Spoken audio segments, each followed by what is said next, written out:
বাংলাদেশের উত্তর-পশ্চিমের ৮টি জেলার মধ্যে অন্যতম একটি জেলা হল নাটোর। জেলাটি বাংলাদেশের রাজশাহী বিভাগের অন্তর্গত।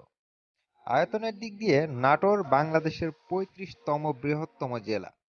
পুরনো নিদর্শনের মধ্যে এই জেলায় রয়েছে সমৃদ্ধ এক ঐতিহ্য।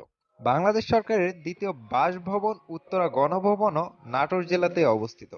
আর আজকে আমরা চলেছি বনলতা সেনের শহর বা বিখ্যাত কাঁচাগোল্লার শহর নাটোরের শীর্ষ ১৫টি দর্শনীয় স্থান দেখতে।